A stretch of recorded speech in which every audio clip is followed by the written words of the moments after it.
이 시간에는 창세기 17장 15절부터 27절 말씀까지 읽었습니다. 말씀의 제목은 이스마엘은 틀리고 이삭이 맞다입니다. 이스마엘은 틀리고 이삭이 맞다.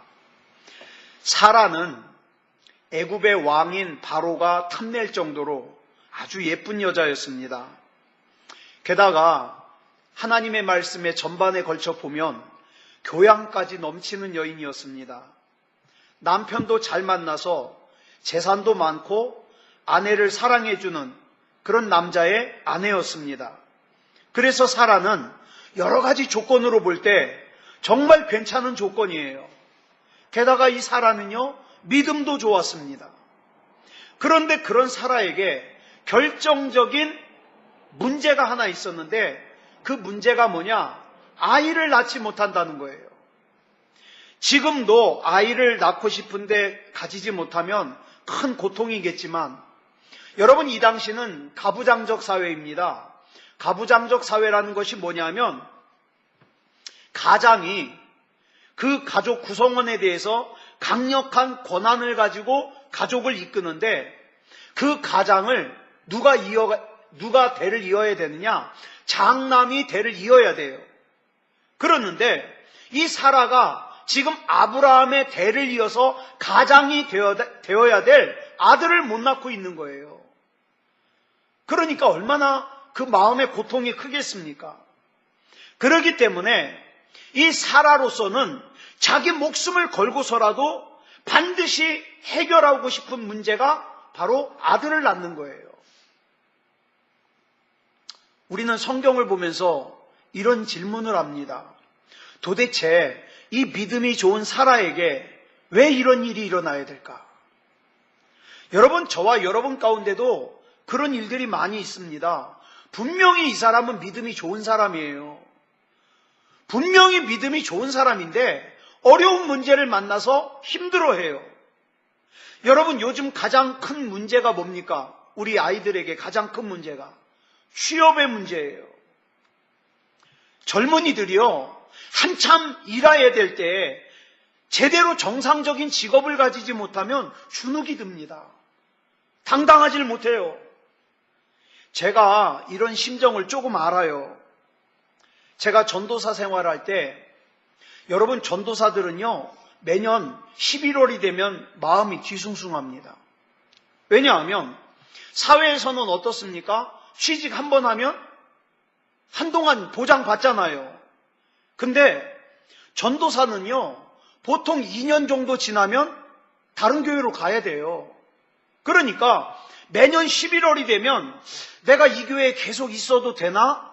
아니면 다른 교회 알아봐야 되나? 안정이 안 되는 거예요. 안정이. 게다가 또 한 가지 문제는 뭐냐면 내가 언제까지 부교역자 생활을 해야 되는가? 이런 걱정도 있어요. 그래서 이런 불안정한 상황에 대한 이 심정을 제가 조금 알거든요. 그때 전도사 생활하면서 제가 이런 생각했어요. 이런 기도를 했어요. 하나님, 제가 주님을 위해서 충성을 다하겠다고 약속도 했고, 이 정도 되면 쓸만한 녀석 아닙니까? 제가 절 보고 이 정도 되면은 쓸만한 녀석인 것 같은데 왜 길을 열어주시지 않고 크게 사용하지 않으십니까? 제가 그런 기도도 했어요. 지금 생각하면 어찌 그렇게 어이없고 건방진 생각을 했는지 참 부끄럽지만 그런 기도했습니다. 그런데 사실 하나님께서 제게 원하는 게 뭘까요? 하나님께서 제게 원하는 것은 제가 더 많이 기도하고 제가 더 낮아지기를 원하시는 건데 그런 답답함이 있었어요. 취업 문제로 고민하고 있는 한 청년이 자기 속마음을 써놓은 글을 읽어보니까 얼마나 고통스러운지 저녁에 잘 때 이런 생각한대요. 내일은 아침에 눈 안 떴으면 좋겠다. 그냥 자다가 그냥 죽었으면 좋겠다. 너무 속상하니까, 너무 마음이 힘이 드니까. 얼마나 마음이 힘들면 그런 생각을 하겠어요. 어떤 교회 목사님 설교를 듣는데 그 교회 청년 하나가 굉장히 믿음도 좋고 성실하고 그런 청년인데, 유능한 청년인데, 하루는 이 청년이 술에 잔뜩 취해서 목사님한테 전화를 했대요. 울면서. 목사님, 나 어떡하냐고. 제가 그날 그 설교를 들으면서 저도 막 울컥해가지고 울면서 그 설교를 들었어요. 오늘 저와 여러분도 마찬가지예요. 꼭 취직의 문제뿐만 아니라도 무슨 문제인지 모르지만 어떤 문제를 가지고 밤에 잠 못 드는 그런 문제가 있을 겁니다. 그래서 정말 힘들어서 그냥 이대로 영원히 잤으면 좋겠다. 내일이 오지 않았으면 좋겠다. 심지어는 자살이 죄가 아니라면, 또 자살할 용기만 있다면 차라리 죽었으면 좋겠다. 이런 생각을 하는 사람들이요, 지금 많아요. 돈 문제 때문에, 또 속 썩이는 가족 때문에, 또 몸이 아파서, 그냥 사는 게 힘들어서. 우리가 인생을 살아가면서 누구나 한 번쯤은 이런 질문합니다. 하나님, 제가 무슨 잘못했습니까? 왜 이렇게 제 인생을 힘들게 하십니까? 하나님, 왜 저를 이렇게 높은 장대 위에 매달아 놓고 조롱거리가 되게 하십니까?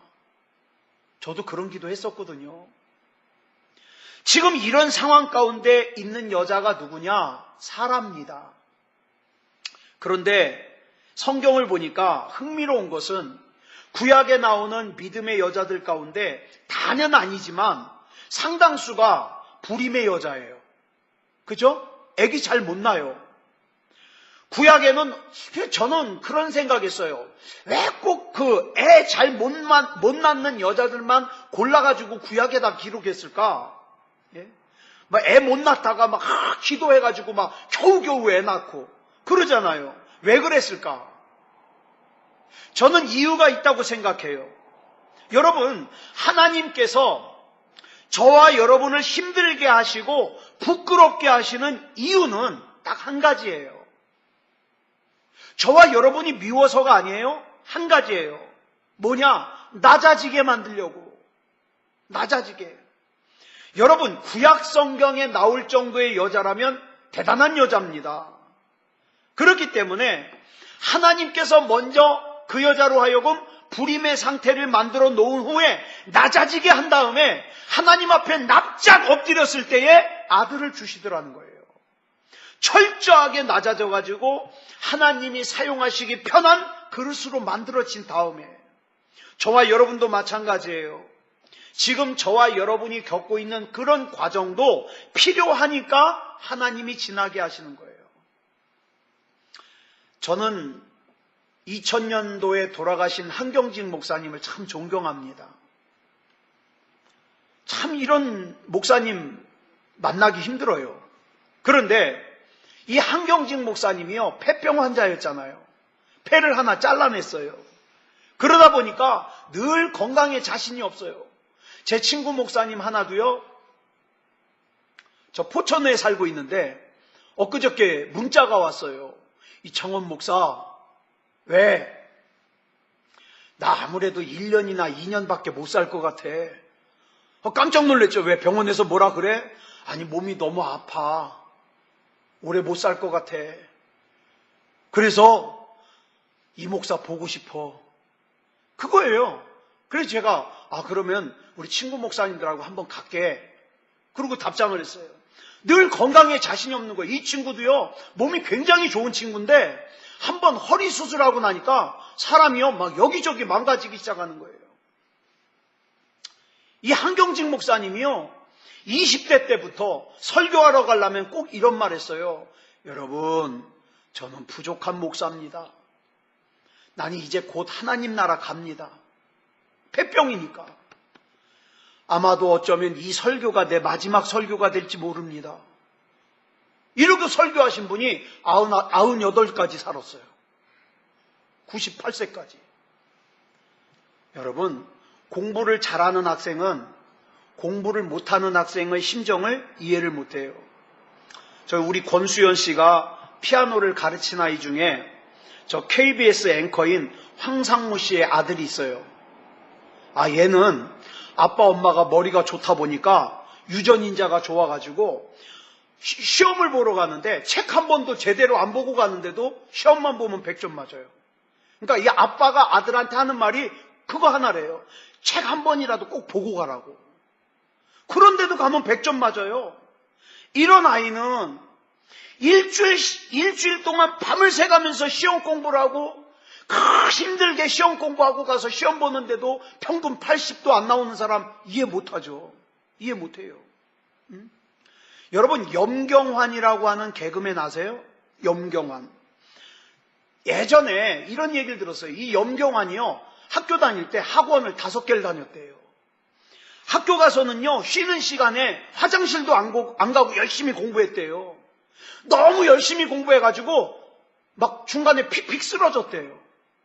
그런데 그 반이 65명인데 시험만 보면 65등.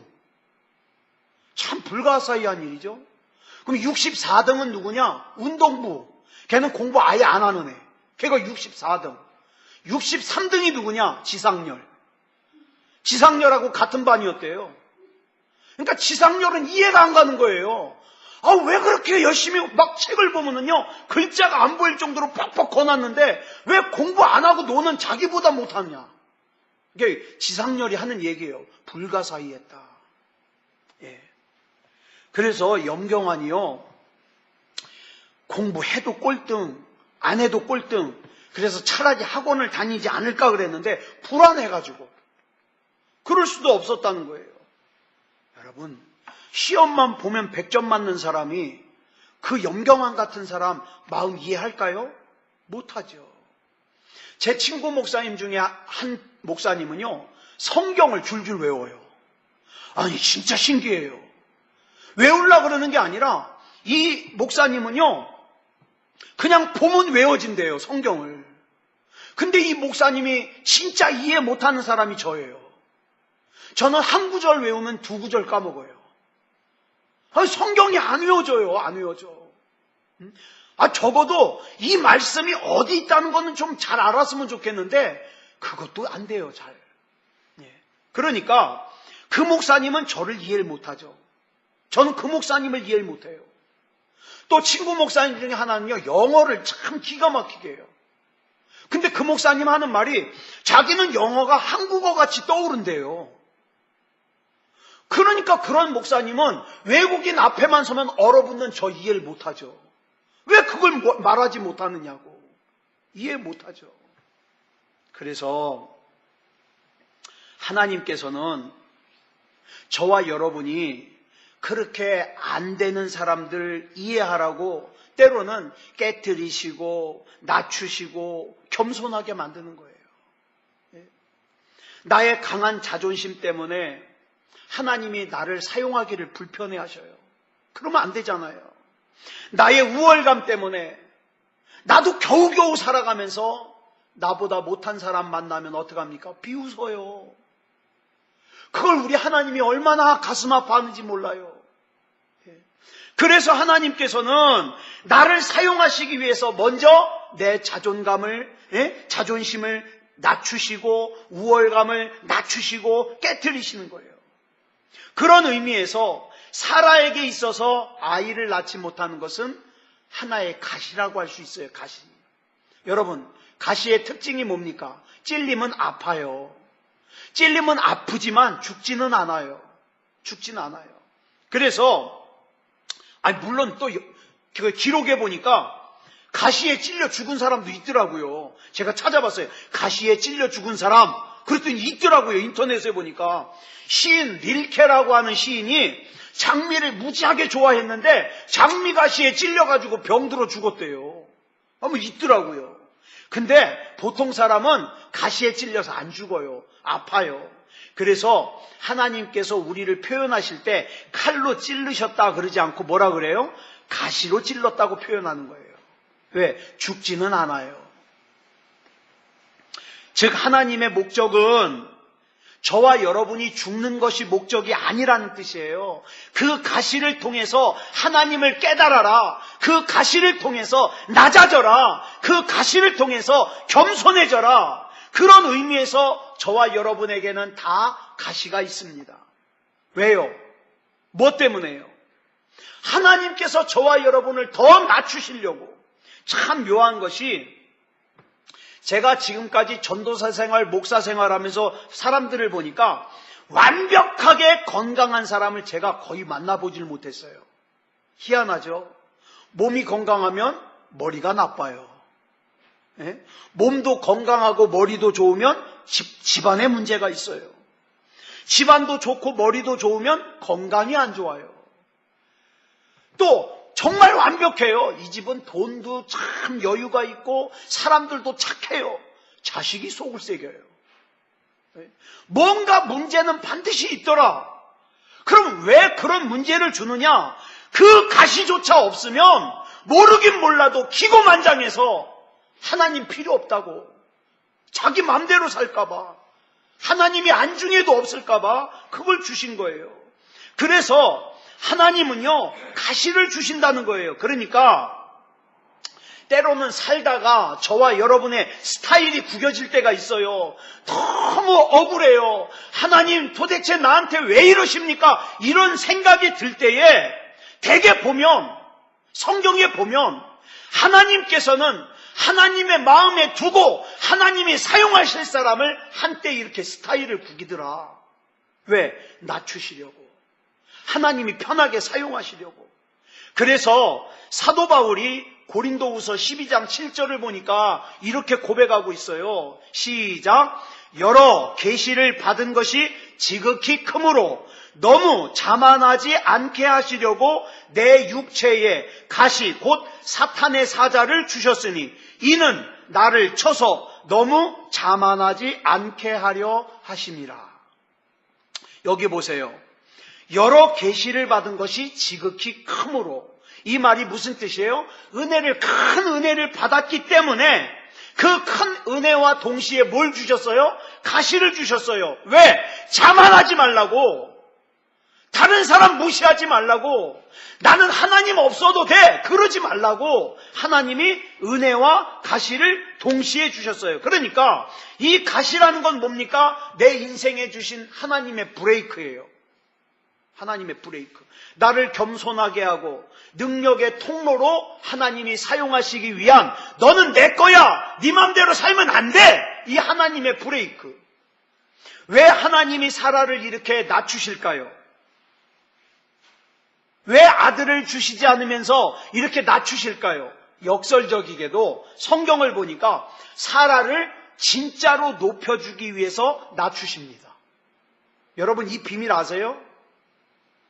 하나님이 진짜 높여주기 위해서 낮추셔요.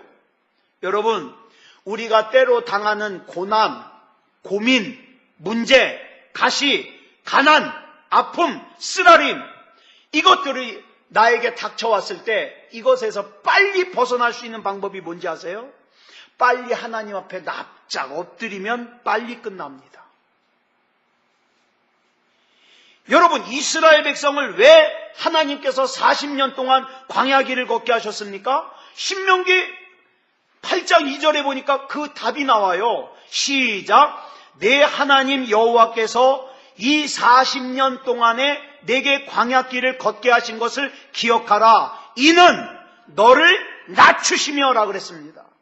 낮추시기 위해서 광야길을 걷게 하신 거예요. 그러면 왜 40년이나 걸렸을까요? 안 낮아지니까. 40년 동안 안 낮아지니까 40년 걸린 거예요. 툭하면 하나님 목마르다고 원망하고, 툭하면 고기 먹고 싶다고 원망하고, 안 낮아지니까 40년 걸린 거예요, 광야가. 하나님의 목적은 40년 동안 힘들게 하는 게 아니에요. 하나님의 목적은 낮추시는 거예요. 근데 안 낮아지니까 40년 걸리더라.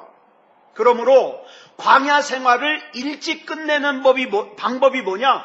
빨리 낮아지면 돼요. 빨리 낮아지면 나를 살리든 죽이든 하나님 뜻대로 하옵소서. 나는 하나님이 아니면 안 됩니다. 납작 엎드리는 거예요. 그래서 우리는 여기서 고난을 일찍 끝낼 수 있는 삶의 공식을 찾을 수 있어요. 뭐다? 빨리 낮아지면 된다. 그럼 빨리 끝나요. 사라가 낮아지고 나니까 어때요? 하나님이 이삭을 주셔요. 여러분 기억하세요. 하나님은 이미 저와 여러분에게 주실 이삭을 준비하고 계세요. 준비하고 계세요. 이제 이후로는 내가 할 일은요, 하나님 앞에서 겸손함으로 나를 바짝 엎드려가지고 하나님 앞에 낮춤으로 말미암아 내 앞에 있는 광야 생활을 빨리 일찍 끝내고 하나님이 나를 쓰실 수 있도록 하나님 앞에 나를 드리는 거예요. 그러면 하나님이 준비하신 이삭이 내 안에 이루어집니다. 우리 삶에는요, 여러분 보세요. 우리가 살다가 만나는 힘들고 고통스러운 문제는요, 특징이 있어요. 그 힘든 문제를 생각하면 기분이 좋아요, 나빠요? 그 기분 좋은 사람은 이상한 사람이에요. 병원 가봐야 돼요. 여러분 학교 다닐 때 경험해 보셨나 모르겠지만 100점 받아보신 적 있죠? 100점 받은 시험지는요, 보고 또 봐도 기분이 좋아요. 내가 100점을 맞았어? 이걸 어떻게 내가 다 맞을 수 있었을까? 참 잘 될 때는 찍어도 맞아. 막 이러면서 100점 받은 시험지를 갖다가 보고 또 보고 감탄하면서 봅니다. 그러면서 이런 거 보는 거예요. 도대체 이 문제가 어떤 문제였는지 내가 맞았지? 그러면서 문제를 또 봐요. 그러니까 잘할 수밖에 없어요. 그런데 60점 받은 사람은 어떡합니까? 시험지 받자마자 가방에다가 쑥 찔러 넣어버려요. 보고 싶지도 않아요. 왜? 60점 받은 시험지는 보는 자체가 고문이거든요. 그러다 보니까 공부를 못하는 사람은 계속 공부를 못해요. 왜? 60점을 받았으면 내가 틀린 문제를 왜 틀렸는지를 확인해야 되잖아요. 그래야 다음에 똑같은 문제 안 틀리잖아요. 근데 시험지 받자마자 콕 눌러놔 버리니까 어떻게 해요? 다음에 똑같은 문제 나오면 또 틀려요. 확인이 안 되니까.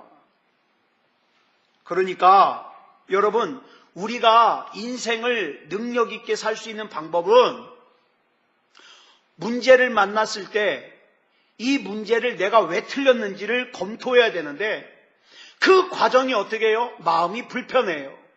그래가지고 그걸 안 하려고 그래요. 왜 이런 문제를 내가 틀렸는지를 검토를 안 하려고 그래요. 여러분, 아브라함에게 있어서 생각하기도 싫은 골치 아픈 문제가 뭐예요? 아들 문제예요. 아들이 없는 거. 분명히 하나님께서 75세 때 아들을 주겠다고 약속을 했는데 그렇게 기다린 게 지금 25년이에요. 25년. 예전에 학생 때 학교에서 시험을 보면 선생님이 그래요. 다 한 사람은 나가도 된다 그러잖아요. 희한해요. 분명히 암기 과목보다 수학이 더 어렵거든요. 시간 많이 걸리거든요. 영어도 더 많이 걸리잖아요. 그런데 수학이나 분명히 영어 시험은 더 시간이 많이 걸리는데 자, 다 한 사람 나가 그러면은 벌떡 일어나서 나가는 거예요. 분명히 그거 풀 시간이 아닌데 왜 그럴까요? 아이들의 입장에서는 내가 이걸 좀 더 오래 들여다본다고 모르는 걸 아나? 그러니까 어떻게 해요? 이 어려운 문제에서 빨리 벗어나고 싶어가지고 같은 번호 탁 찍어버리고 나가는 거예요. 빨리 그 상황에서 벗어나고 싶은 거죠. 근데 이런 심리가요, 아브라함에게도 작용을 해요.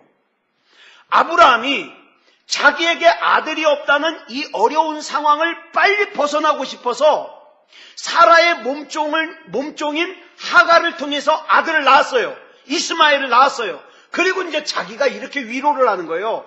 나는 하갈을 통해서 이스마엘을 낳았으니까 이제 내가 아들이 없는 문제는 해결됐어. 이러고 생각했어요. 그리고 나서는 사라를 통해서 아들을 낳지 못한 이 골치 아픈 문제를 생각하지 않으려고 그랬어요. 나 이제 아들이 있어. 생각하지 않으려고 그랬어요. 그런데 13년 만에 다시 찾아오신 하나님께서 아들 문제를 다시 거론하시는 거예요. 그래가지고 아브라함이 하나님 그런 말씀하지 마십시오. 난 이제 이스마엘이면 됩니다. 이러고 대답해요. 그러자 하나님께서 본문 16절에서 이렇게 말씀하십니다. 시작.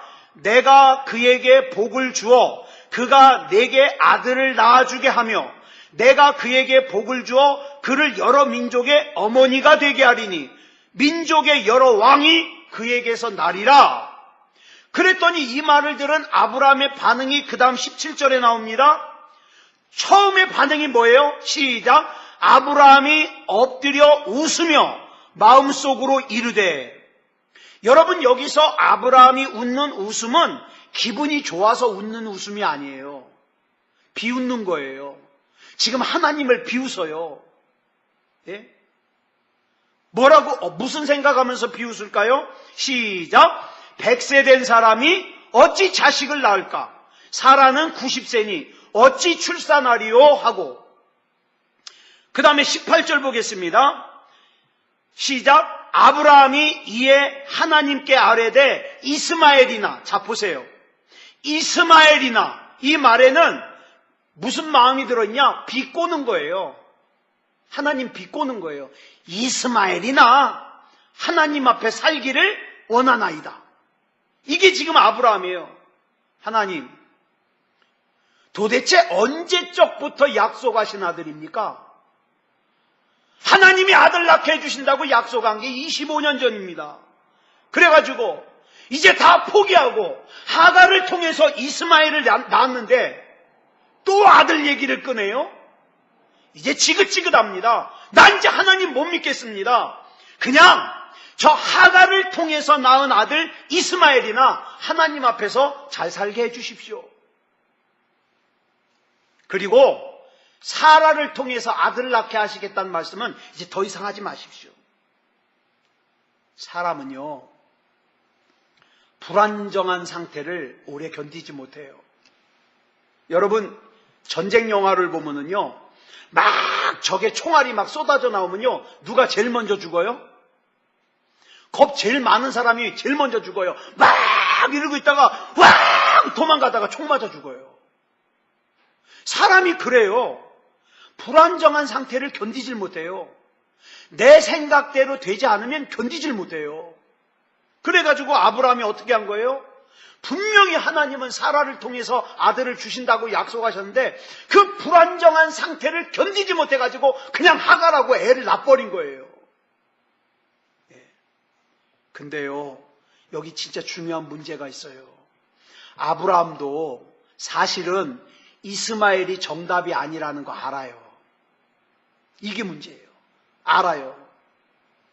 근데 자기 합리화를 시켜요. 아니야, 이스마엘로 됐어. 그리고 넘어가 버리는 거예요. 여러분, 우리가 사는 삶 가운데 저와 여러분이 하는 생각, 저와 여러분 안에 있는 마음, 저와 여러분의 행동을 보면 이건 하나님의 뜻이 아니야. 그런 것들이 있잖아요. 하나님의 뜻이 아니라는 걸 알아요, 자기도. 근데 많은 경우에 이건 하나님의 뜻이 아니라는 걸 알면서도, 정답이 아니라는 걸 알면서도 그냥 넘어가요. 왜? 불편하니까. 근데 여러분, 신앙생활이 뭔지 아세요? 신앙생활이라는 것은 하나님께서 나의 삶 가운데 개입하시는 게 신앙생활이에요. 하나님이 나의 삶 가운데 개입하는 것을 귀찮아하고 부담스러워하면 신앙생활 안 하는 거예요. 교회 다니는 거예요, 그냥. 그래서 하나님께서는요, 때로는 우리가 다시는 생각하고 싶지 않았던 부담스러운 문제, 그 다음에 하나님 앞에 더 이상 꺼내고 싶지 않았던 부끄러운 문제, 이런 것들을 하나님이 다시 들추어내실 때가 있어요. 믿음이 뭐냐? 하나님께서 그렇게 들추어내신 문제를 받아들이는 거예요. 내가 틀린 것이 있으면 수긍하고 하나님을 신뢰하고 하나님 앞에 순종하는 것. 하나님이 사라를 통해서 아들을 주시겠다고 약속하셨으면 알겠습니다, 하나님. 나는 억지로 이스마엘로 만족하려고 그랬는데 하나님이 사라를 통해서 이삭을 주시겠다면 그것이 정답입니다.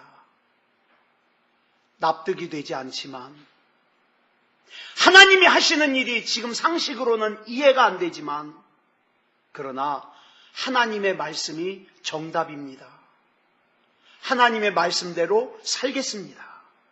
이렇게 겸손하게 받아들이고 다시 시작할 수 있는 것, 이게 믿음이에요. 그런데 많은 사람들이, 교회 다니는 사람들 가운데서도 많은 사람들이 이게 하나님의 뜻이 아니라는 걸 알면서도, 이게 정답이 아니라는 걸 알면서도 기왕에 이렇게 된 거, 하나님, 이스마엘이나 하나님 앞에서 잘 살게 해주십시오, 그러고 말해요. 그러면서 하나님의 뜻을, 하나님의 말씀을 받아들이기를 거절해요. 왜? 부담스러우니까, 불편하니까. 그러면 하나님께서 나를 위해서 준비하신 것을 절대로 누릴 수가 없어요. 로마서 12장 2절을 보면 이렇게 말씀하고 있습니다. 시작. 너희는 이 세대를 본받지 말고 오직 마음을 새롭게 함으로 변화를 받아. 여기 보니까 분명히 이렇게 말씀했어요. 이 세대를 본받지 말아라. 마음을 새롭게 함으로 변화를 받아라. 그러면 여기서 말하는 변화가 뭐냐? 그 다음에 설명하고 있어요. 하나님의 선하시고 기뻐하시고 온전하신 뜻이 뭔지, 다시 말해서 하나님이 우리에게 주신 정답이 뭔지, 하나님이 원하시는 것이 뭔지, 이걸 분별하는 거, 이게 변화예요. 이게 변화. 하나님께서 우리에게 그렇게 알려주실 때가 있어요. 내가 원하는 것은 이것이다. 나는 네가 이렇게 살기를 원한다. 나는 네가 이렇게 되기를 원한다. 하나님의 뜻을 알려주실 때가 있어요. 그거 왜 알려줄까요? 변화되라고. 변화되라고. 내가 움켜쥐고 있던 이스마엘을 내려놓고 하나님이 나에게 약속해 주신 이삭을 붙잡으라고. 근데 아브라함이 하나님 앞에서 끝까지 그러죠. 하나님, 이스마엘도 아들 아닙니까? 그랬더니 하나님이 그래? 아유, 그러면 어떡하지? 그러고 흐릿하게 말씀하지 않으세요. 창세기 18장 10절을 보니까 분명하고 명확하고 뚜렷하게 이렇게 말씀하십니다. 시작. 내년 이맘때 내가 반드시 내게로 돌아오리니 내 아내 사라에게 아들이 있으리라. 이게 하나님이 인정하시는 거예요. 이거보다 더 정확한 말씀이 어디 있어요? 이 정도 되면 아브라함은 이스마엘은 아니군요. 그러면 이삭을 기다려야 되겠군요. 그러고 순종해야 돼요. 사랑하는 여러분, 저와 여러분도 하나님의 뜻이 뭔지 거의 대부분 다 알아요. 무엇이 정답인지 알아요. 알면서도 저와 여러분이 이스마엘을 선택할 때가 많아요. 근데 기억하세요. 내가 하나님의 뜻을 등지고 이스마엘을 선택하면 그 선택에 대한 결과에 대한 책임도 자기가 져야 돼요. 그게 무서운 거예요. 그러나 하나님의 뜻, 하나님의 정답을 선택하면 지금 당장에는 이해가 안 되지만 하나님이 책임을 지십니다. 목욕탕 얘기 예전에도 했는데 한 번 더 할게요. 목욕탕에 가면 이런 얘기가 써 있어요. 맡기지 않은 물건은 책임지지 않습니다. 그러면서 밑에 가로 열고 이렇게 설명되어 있어요. 맡기지 않은 물건을 잃어버리거나 훼손됨으로 당한 손해를 배상할 책임이 없습니다. 저는 그 말에 은혜를 받아요. 여러분, 내가 내 인생을 하나님 앞에 맡기지 않고 내 맘대로 살아서 내 인생이 훼손당하고 그 다음에 깨지고 손해를 입으면 하나님은 책임 없어요. 네 맘대로 살다가 그렇게 됐잖아. 그러면 네가 책임져야지. 그러나 저와 여러분이 하나님의 뜻대로 살아서 하나님이 책임지는 인생, 이게 얼마나 대단하냐 이 말이에요. 사랑하는 여러분, 아무쪼록 하나님의 뜻대로 살아 하나님이 책임지는, 끝까지 책임지는 하나님이 다윗을 볼 때 그랬죠. 내 마음에 쏙 들어. 내가 저 다윗을 통하여 내 뜻을 이룰 거야. 그래서 어떡합니까? 양치기, 그 보잘것없는 양치기인 다윗을 불러서 이스라엘의 왕으로 삼으시고 그 다음에 이스라엘을 통일을 시켜요. 하나님의 가슴에 담은 뜻을 다윗을 통해서 이루십니다. 사랑하는 여러분, 저와 여러분의 남은 인생을 통하여서 하나님께서 저와 여러분 안에 담으신 뜻을 이루는 삶을 살려면 지금 먼저 중요한 게 뭡니까? 하나님께 맡기세요. 하나님이 깨닫게 해주시는 정답을 선택하세요. 그래야 하나님이 책임지십니다. 아무쪼록 하나님이 책임지는 그런 저와 여러분이 되시기를 그리스도 예수님의 이름으로 축원합니다. 기도하겠습니다. 사랑의 아버지 하나님, 감사합니다. 오늘의 말씀을 통하여 때로는 이 어려움을 왜 겪어야 되는지, 왜 내가 계획한 대로 안 되는지 알 수가 없어서 너무 힘들어하고 눈물 나고 답답해할 때가 많았지만, 그러나 절대로 우리가 잊지 말아야 될 것은 그렇다고 우리가 이스마엘을 만들어내면 안 된다는 사실입니다. 사랑의 아버지 하나님, 끝까지 하나님의 정답을 선택하게 해 주시옵소서. 하나님의 답을 선택하게 하여 주셔서 결국 마침내는 하나님이 책임지는 인생, 하나님이 책임지는 가정, 하나님이 책임지는 우리 교회, 하나님이 책임지는 이 나라, 이 민족이 되게 해 주시옵소서. 이 밤에 기도할 때에 우리의 방법을 하나님 앞에 나열하는 것이 아니라 하나님의 뜻이 이루어지길 원합니다. 하나님의 섭리가 이루어지기 원합니다. 하나님이 쓰시기 편한 우리가 될 수 있도록 충분히 낮아지고 충분히 겸손해져서 하나님 앞에 쓰임받게 주시옵소서. 모든 것을 우리 하나님 앞에 맡겨드리오며 그리스도 예수님의 이름으로 간절히 기도드려 싸움나이다. 아멘.